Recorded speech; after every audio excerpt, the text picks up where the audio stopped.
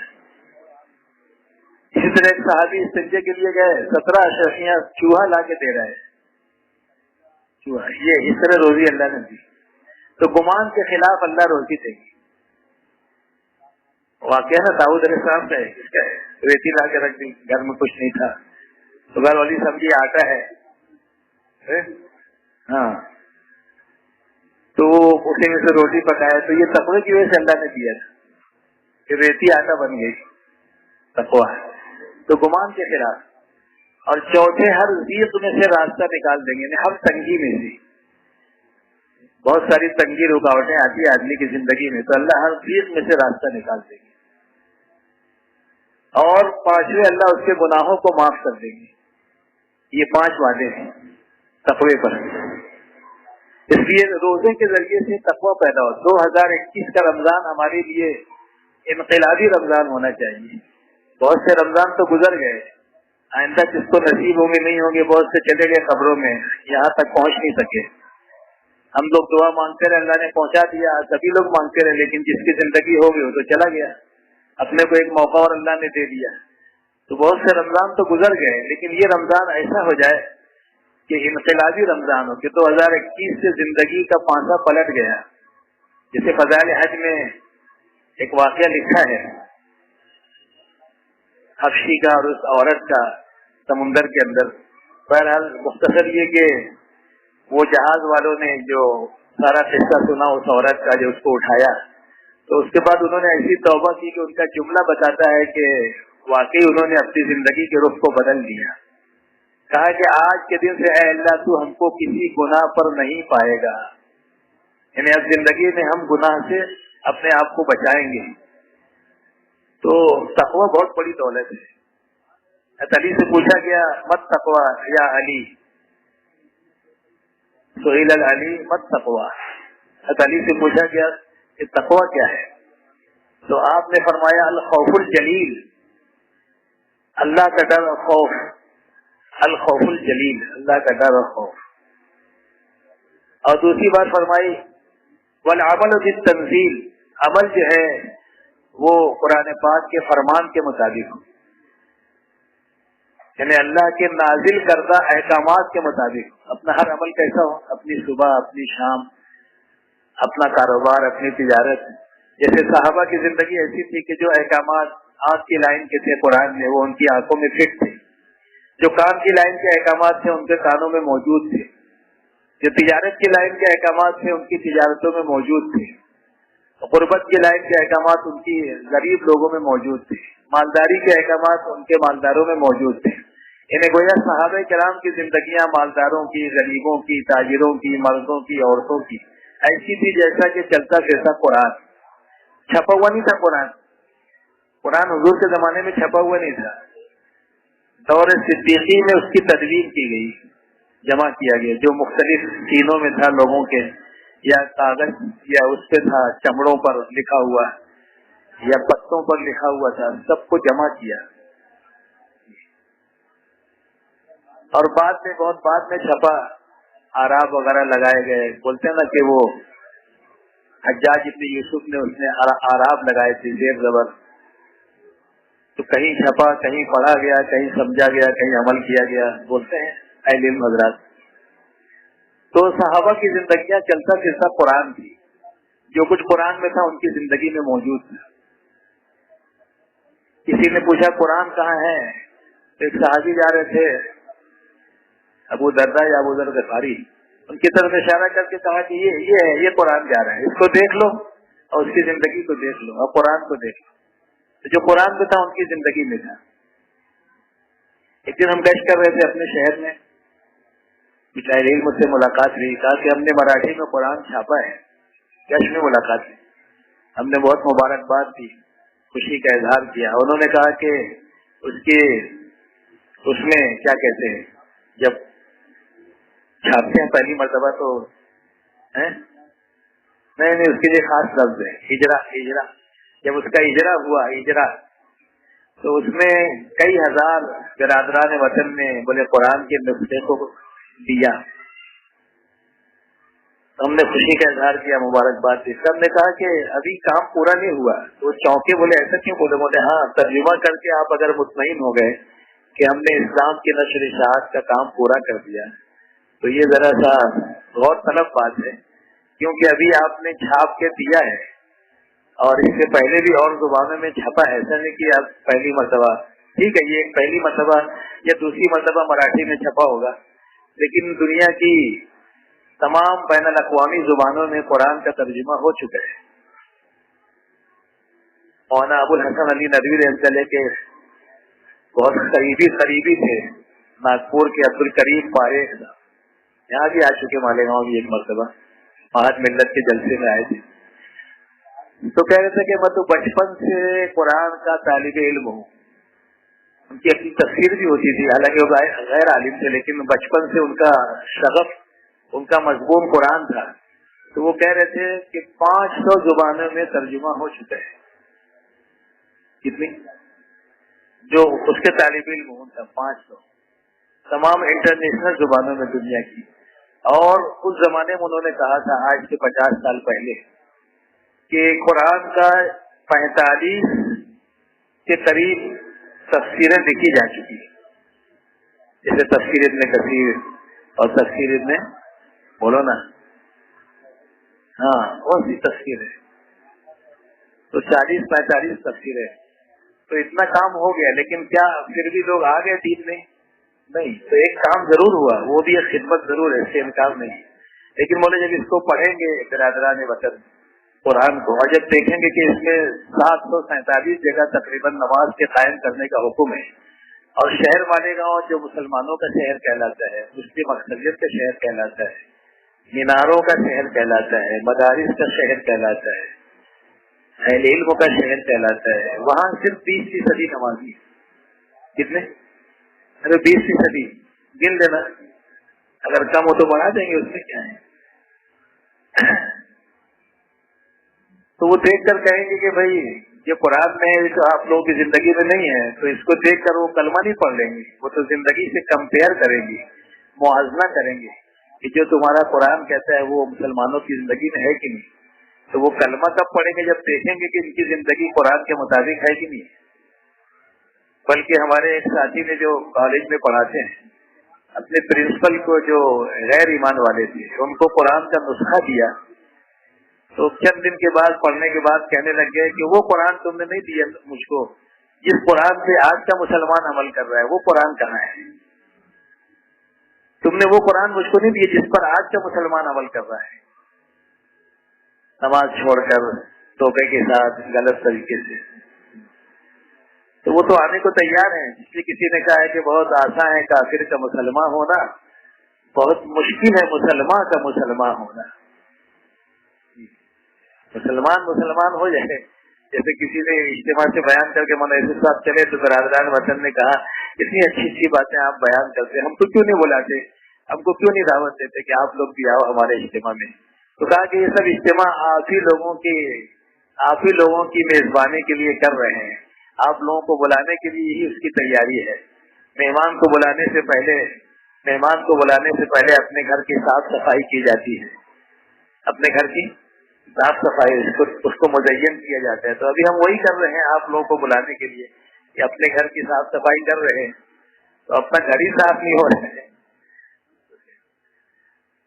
تو جو قرآن میں وہ اپنی زندگی میں آ جائے, یہ تقویٰ ہے.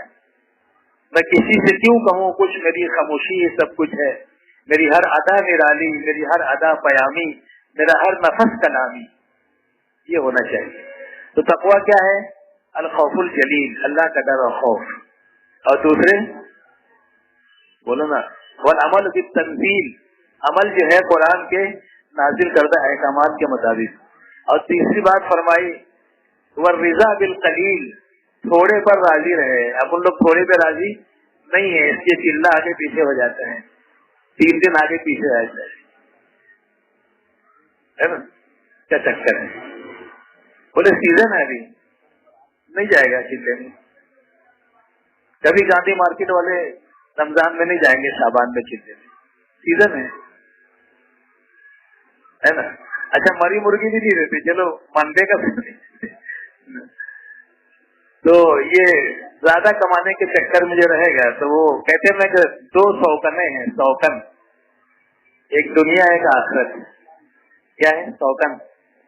ایک کو اگر راضی کرنے جاؤ گے تو دوسری ناراض ہو جائے گی, ہے نا. یعنی دنیا کو اگر تم ٹھیک کرنے جاؤ گے تو آخرت کو نقصان پہنچاؤ گے, اور جو آخرت کو فائدہ پہنچائے گا تو دنیا کو نقصان پہنچائے گا. لیکن عقل مندی یہ ہے کہ دنیا کا نقصان عارضی ہے اور آخرت کا نقصان پرماننٹ ہے, مستقل ہے. تو سمجھداری کا تقاضا یہ ہے کہ عارضی نقصان کو آدمی برداشت کر لے. دنیا میں ایسا دیکھنے میں بھی آتا ہے کہ عارضی چیز کو آدمی اختیار کر لیتا ہے تو وقتی ہے نا. اس لیے تھوڑی روزی پر راضی رہنا یہ بھی تقوی کی ایک صفت ہے, تھوڑی روزی پر راضی رہنا. اللہ نے دوستوں کو اتنا دے رکھا ہے, عافیت کے ساتھ اتنا اللہ دے رہے ہیں اور دے رکھا ہے کہ ان کو بہت زیادہ کے چکر میں پڑنے کی ضرورت نہیں ہے. جو وقت ہے اس کو دین کے کام میں لگانا چاہیے, لیکن پھر بھی نہیں لگاتے تو اللہ تعالیٰ ان سے ناراض ہوتے ہیں کہ میں نے اس کو حلال روزی اور ایسی روزی دے رکھی ہے کہ بہت عافیت کے ساتھ, اس کے بعد بھی یہ زیادہ کما رہا ہے. تو سب سے پہلا عذاب اللہ اس پر یہ ڈالتے ہیں کہ اس کا سکون اللہ چھین لیتے ہیں. کیا کر لیں؟ سکون چھین لیتے ہیں. اس کے بہت زیادہ کہ 99 کے پھیر میں نہیں پڑنا چاہیے. اس کے وہ ہمیں مولانا عبدالحلیم صاحب جون پوری اور قصہ بھول گیا, وہ اس پہ سے بڑا اچھا قصہ سناتے تھے, کسی کو یاد ہوگا تو بتا دینا. 99 کے پھیر میں جو پڑتا ہے تو اس کا کیا حشر ہوتا ہے نا. 99 کے پھیر میں تو پھر وہ اینٹ والا قصہ اس کے لیے کافی ہے. عیسیٰ علیہ السلام تینوں اینٹ کے چکر میں ہے نا, تینوں مر گئے, کسی کے ہاتھ 10 گرام بھی نہیں آیا. سارا واقعہ ہے نا. لالچ میں آئے کہ یہ 3 اینٹ ہے تو ایسا کرو ایک کو کھانا منگانے بھیج دو, اور جب وہ آئے گا تو اپن دونوں مل کے اس کو قتل کر دیں گے اور 3 اینٹ 2 کے اندر تقسیم ہو جائے گی. اور اس کی نیت بھی خراب ہوگی 99 کے چکر میں, بولے کھانے میں زہر ڈال تو یہ دونوں مر جائیں گے, میں اکیلا لے رہوں گا. تو وہ آیا تو پہلے اس کو مارے ہے نا, اور پھر یہ کھا کے خود مر گئے اور اینٹ ویسی پڑی رہی تینوں. تو 99 کا چکر ایسا ہے. اس لیے تھوڑی روزی پر راضی رہنا. جیسے علی بتاتے ہیں کتنی روزی پہ راضی رہنا, تو مزدوری کے لیے گئے, کتنا کمانا فرض ہے یہ بھی سن لو. لوگ بولتے کمانا فرض ہے نا, بادل فرائض ہے, وہ بھی کمانا فرض ہے, منع نہیں ہے. حلال روزی کمانا اچھی بات ہے, عبادت ہے, دین ہے, لیکن کتنا کمانا یہ بھی تو ہے نا, ہر چیز کی حد ہے. تو علی رضی اللہ تعالیٰ عنہ گئے روزی کے لیے ایک یہودی کے باغ میں, کہا کہ مزدوری کرا لو. تو کیا دیں گے اجرت؟ تو کہا کہ 1 ڈول پر 1 کھجور. ٹھیک ہے, طے ہو گیا. تو پانی دیتے رہے. جب اتنی کھجوریں ہو گئی جو ان کے لیے اور ان کی اہلیہ فاطمہ رضی اللہ تعالیٰ عنہ کے لیے اور دونوں صاحبزادوں کے لیے, سیدنا حسن حسین, ہر ایک باندھی تھی غالباً باندھی کے لیے. تو 5 لوگ تھے. جب اتنا ہو گیا کہ اب آج دن بھر اپنا گزر اوقات ہو جائے گی تو لپیٹ دیا, بولے بس میں جا رہا ہوں. بولے تمہارا کام ہو گیا, میرا نہیں ہوا ہے. بولے ہاں ہم مسلمان بس اتنے ہی روزی کماتے ہیں جتنا کی ضرورت ہے, باقی ہم جس کے لیے پیدا ہوئے ہیں ہے نا, مسجد میں جائیں گے, ایمان کے حلقوں میں بیٹھیں گے, دعوت کا کام کریں گے, جو ذمہ داری وہ کریں گے. تو اتنا کمایا, کل کا کل دیکھیں گے. بولے کل کا کل دیکھیں گے, کتنا کمانا فرض ہے. تو تھوڑی روزی پر راضی رہنا, تو انشاءاللہ وہ بہت کام دین کا کر سکتے ہیں. اب کرنے والے کر کے بتا گئے. امام اعظم رحمۃ اللہ علیہ کی 60 دکانیں تھی کپڑوں کی. کتنی؟ 60. آج کسی کی 60 ہوگی تو سر کو جانے کی فرصت نہیں رہے گی ہے نا. 60 دکان 60. تو لکھا ہے ان کی ایک کتاب, ان کے اوپر لکھا ہے مناظر احسن گیلانی رحمۃ اللہ علیہ نے کہ امام اعظم ابو حنیفہ رحمۃ اللہ علیہ اور ان کی سیاسی زندگی کتاب لکھی. تو اس میں لکھا ہے کہ انہوں نے ایسے کچھ آدمی انتخاب کر لیے تھے جو ان کے کاروبار میں معاون تھے. یہ جا کر اپنا خالی حساب کتاب دیکھ لیتے تھے, کیا آیا کیا گیا ہے نا, کچھ ہدایات دے دیا کرتے تھے. تو اس طرح دنیا بھی اللہ نے ان کو دی. اور 1000 روپیے کا ایک جوڑا پہنتے تھے. اس زمانے میں 1000 بولے تو آج کا 1 لاکھ روپیہ ہے نا. 1000 اللہ نے دیا ہے تو پہن کے نعمت کا شکر بھی ادا کرنا چاہیے. ایک دم ایسا بھی نہیں کہ نہیں دیا ہے اور ایسے رہے جیسے کچھ دیا ہی نہیں اللہ نے. یہ بھی علماء نے لکھا ہے کہ فضول خرچی سے تو بچنا ہے، لیکن اللہ نے اگر نوازا ہے تو ایسا پہنو اوڑھو کہ لوگ سمجھے کہ ہاں اللہ نے ان کو نعمت دی ہے. اور جب ایسا پہنیں گے تو لوگ آپ سے کچھ مانگیں گے بھی اور آپ سے دو گے بھی ان کو. تو ایک دم ایسے بھی مت رہو کہ جیسے لگے کہ کچھ ہے ہی نہیں ان کے پاس، ہے نا. یہ بھی ایک شکریہ ہے، لیکن اس میں بھی بہت ایسا نہ ہو کہ فضول خرچی کی طرف چلے جائے. تو ایسے طریقے سے مالدار ہونے سے. اسی طرح جنید بغدادی رحمۃ اللہ کے ہاں کمبل کی تجارت تھی، بہت بڑے تاجر تھے. امام بخاری رحمۃ اللہ بہت بڑے تاجر تھے. تو تجارت اور کاروبار کرنا صحیح برا نہیں ہے، لیکن اتنا نہ لگے کہ جس سے کہ مقصد فوت ہو جائے اور اپنا جس کے لیے اللہ نے بھیجا ہے اس میں کمی آ جائے. صرف یہ کہنا پڑے گا اے طائر لا ہوتی اس رزق سے موت اچھی، اے طائر لا ہوتی اس رزق سے موت اچھی، جس رزق سے آتی ہے پرواز میں کوتاہی. پھر ایسی زندگی سے تو موت اچھی ہے جس میں لگ کے آدمی اپنی آخرت سے، دین کی محنت سے، مقصد زندگی سے داخل ہو جائے. ہمارے اقبال شیخ صاحب بیمار بہت زیادہ گہر عادت کی، جو کہتے ہیں کبھی کبھی کہتے تھے لفظ محمد کا خلاصہ کیا ہے. اب کہاں سے لائے معلوم نہیں، لیکن وہ بولتے تھے.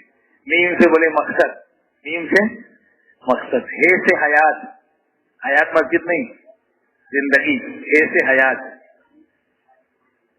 اور میم سے مسلم اور دال سے دعوت. مقصد حیات مسلم دعوت، مقصد حیات مسلم. تو جب میں جبوتی میں ابھی ان سے کہا، عربی والے تھے اور حبشہ والے بہت خوش ہوئے. ارے بولے کیا بات ہے، مطلب یہی ہے اپنا مقصد حیات مسلم دعوت ہے، مقصد حیات مسلم دعوت ہے. تو اس میں کمی نہ آئے. پھر آپ جو کمانا ہے کماؤ، کروڑ پتی بنو، ہے نا. بقول مولانا یونس صاحب کے پورے گاؤں کے تم مالک بن جاؤ، پورا گاؤں تم خرید لو. 1-2 پلاٹ کی کیا بات ہے، پورے گاؤں کو خرید لو تم، لیکن دین کے کام کے ساتھ تب تو کما لے. جیسے صحابہ عبد الرحمان ابن عوف ہے نا، کروڑ پتی ہیں، کروڑ پتی، لیکن صحابی بھی ہیں اور عشرہ مبشرہ میں بھی ہیں. اور حضرت عمر نے خلافت کے فیصلے کا انحصار عبد الرحمان ابن عوف کی طرف رکھا کہ اگر 3 ہو جاتے ہیں تو پھر کس کو خلیفہ مانا جائے. تو کہا کہ جس طرف عبد الرحمان ابن عوف ہوں گے اس طرف کے فیصلے کو مانا جائے گا. یہ مقام اور مرتبہ تھا. ہاں. اور اتنی مشغولی کے باوجود معارف الحدیث میں مولانا منظور احمد نعمانی لکھتے ہیں کہ کوئی ایسا غزوہ نہیں ملتا جس میں اللہ کے نبی تشریف لے گئے ہوں اور عبد الرحمان ابن عوف اس غزوے میں نہ گئے. ہاں سمجھے، ظفر سیٹھ، عبد الرحمان سیٹھ خالد بن، ایسے سیٹھ بننے کی دعوت ہے اپنے یہاں. ایسے سیٹھ بنو. مفتی صاحب سے پوچھنا، اتنا چھوڑا تھا، اس کے بعد بھی دین کے کام میں کبھی انہیں پورا لٹا کے 2-3 مرتبہ سب لگا دیا اور پھر کروڑ پتی بن کے بتا دیا کہ کمانا ہم بھی جانتے ہیں. ہاں، کما کر دین کا کام کرنا اور دین کا کام کرتے ہوئے کمانا. اس کے جو اللہ نے دیا اس سے راضی رہے. اور چوتھی بات یہ فرمائی والی استعداد للموت قبل الرحیل، یعنی موت کی تیاری میں لگے رہنا قبل اس کے کہ موت آ جائے. یعنی دنیا سے کوچ کا وقت آ جائے، دنیا سے رحلت کا وقت آ جائے، اس سے پہلے موت کی تیاری میں لگے رہنا. یہ 4 چیزیں تقوی کا خلاصہ ہیں. اللہ کا ڈر اور خوف، اپنا عمل قرآن کے مطابق، اللہ کے حکم کے مطابق، اور تھوڑی روزی پر راضی رہنا، قناعت، اور چوتھے موت کی تیاری میں لگی رہنا. یہ ہے تقوی. تو روزے کے ذریعے سے صفت تقوی پیدا کرنا ہے. 5 انعام تو وہ ہو گیا، اور تقوی کیا ہے یہ آپ نے سن لیا. اور ایک موقع پہ حضرت عمر رضی اللہ عنہ نے پوچھا حضرت ابی ابن کعب سے رضی اللہ تعالیٰ عنہ، تقوی کیا ہے؟ تو انہوں نے کہا کہ امیر المومنین، آپ کبھی ایسے راستے سے گزرے ہیں جس کے دونوں طرف ہاردار جھاڑیاں ہوں، کانٹے دار جھاڑیاں ہوں، پگڈنڈی، ایک ہی آدمی کے جانے کا راستہ ہو؟ کہا کہ ہاں. بولے کیسے گزرتے ہیں؟ بولے اپنے کپڑوں کو سمیٹ کر اور جسم کو سکوڑ کر، کوئی کانٹا چبھ نہ جائے، کوئی کانٹا کپڑے کو پھنس کر پھاڑ نہ دے، کپڑے میں پھنس کر، اس طرح. تو بولے بس اسی کا نام تقوی ہے کہ دنیا کی ساری چیزیں اپنی طرف، دنیا کی معلوفات، خواہشات، دنیا کی چیزیں،